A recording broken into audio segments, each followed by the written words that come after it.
Hey, it's me again. So, I want to talk about a topic that is kind of popular in martial arts circles. I think it is a sensationalized topic that, to a certain degree, it capitalizes on the fear of the layperson. Um, and that topic is, can you defend yourself unarmed against a knife? The answer is yes, but with several caveats.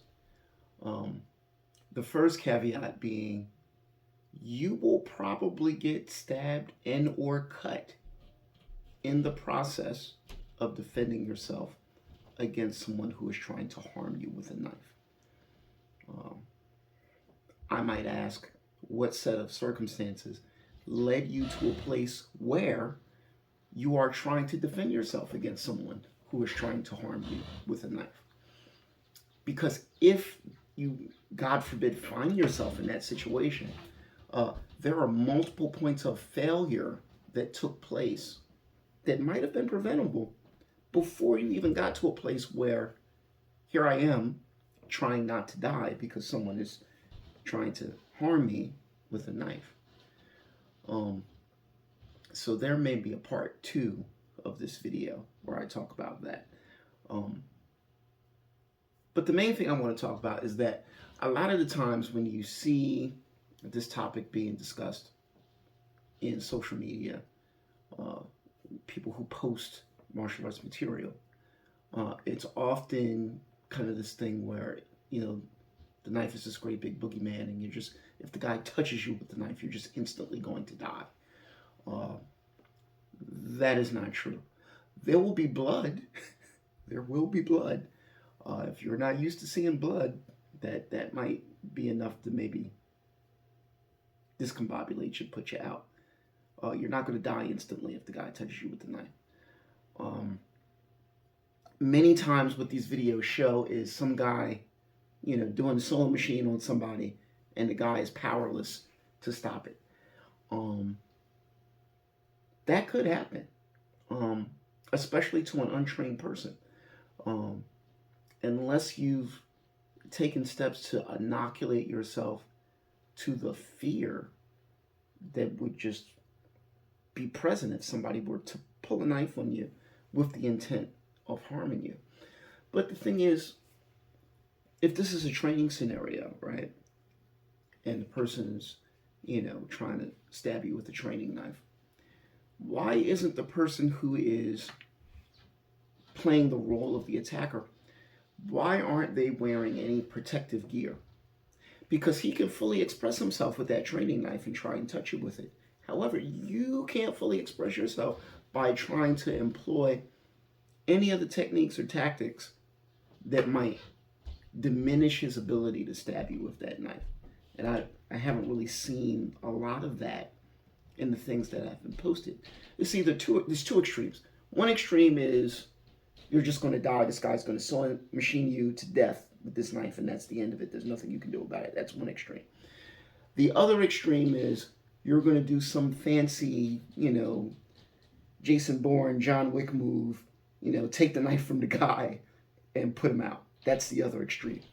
Neither of those are really completely in reality.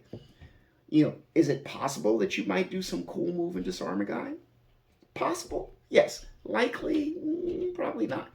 Is it possible that the guy's just going to sewing machine you to death with the knife and you're just going to lay in a puddle of blood and die? That's also possible, but maybe not as likely as you think it is. You know, and I think the point I'm trying to make here is that it is possible to train someone to survive a knife attack. Like, this is information you can research and look up. Um, I think there are different organizations and institutions that keep track of, forensic information, use of force, police interactions, police reports, crime incident reports, things of that nature. I know for a fact that there are groups that keep track of this information and you would have enough access to it to find out how do these sorts of things play out, in real life. So, three things I'll leave off with because otherwise I'll be ranting forever about this particular topic.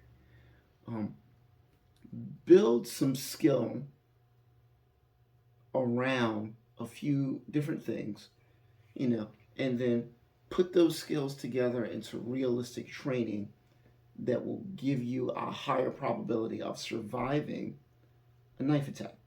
Um, Evading the knife, just not being there, uh, getting control of the knife bearing limb. Um, if you have a choice between getting punched in the face and getting stabbed with a knife, I'll take the punch in the face. So if you can control that knife bearing limb, that's good. Uh, and then diminishment, and then finally disengagement.